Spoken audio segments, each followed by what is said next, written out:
होती त्यावेळी मी जालन्यात आणि जरांगीच्या मतदारसंघात राहणारा मी माणूस आहे. तेव्हापासून मी त्याला जरांगे नावाचं माकडच म्हणतोय आणि केव्हाही त्याला जरांगे नावाचं माकडच म्हणणार.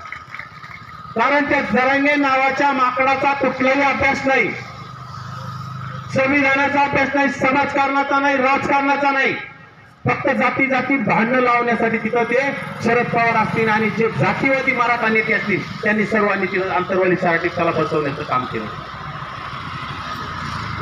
त्याच्या सुरुवातीच्या मेळाव्याला ओबीसीचे अनेक लोक गेले. त्या आंतरवाली सराटीच्या मेळाव्यात लाखो लोक ओबीसीचे सुद्धा सामील झाले. त्यामध्ये आपल्या लोकांनी पाणी वाटप केलं, कोणी त्याला चहा नाश्ता देण्याचं सुद्धा त्या लोकांना, त्यांच्या मेळाव्यातील लोकांना देण्याचं काम केलं. आपल्या ओबीसीने मोठेपणा दाखवण्याचं काम केलं.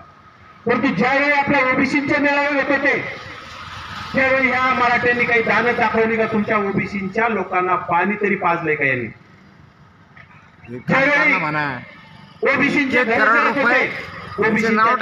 जातीतील लोकांना, तरुणांना सोशल मीडियावर काही मराठा समाजाच्या जाणकार मंडळीनं समजावून सांगण्याचं सुद्धा काम केलं नाही त्यांच्या तरुणांना.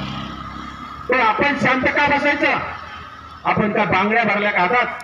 किती दिवस शांत बसणार? खर तर आपल्या माता भगिनीने सुद्धा आता त्यांच्या माता भगिनी सारखं लिहिलं पाहिजे, बोललं पाहिजे. सोशल मीडियाच्या माध्यमातून त्यांच्या माता भगिनी पाहायला पाहिजे जरांगेला कसा सपोर्ट करतात. आम्हाला आरक्षण पाहिजेच म्हणतात. आरक्षण आमच्या बापाचं आहे, तुमच्या बापाचं नाही म्हणतात.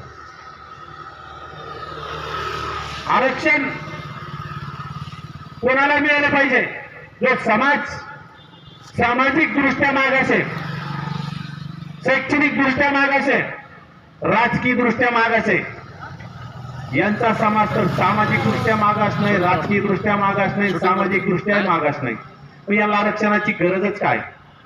आणि त्यांच्या आरक्षणाला आपण म्हणतो आम्ही विरोध करत नाही, त्याला विरोध आहे आपला. विरोध का नाही करायचा? त्याला आरक्षणाची गरजच नाही, तुम्ही आरक्षण का मागा? आमच्या गरिबाच्या लेकराला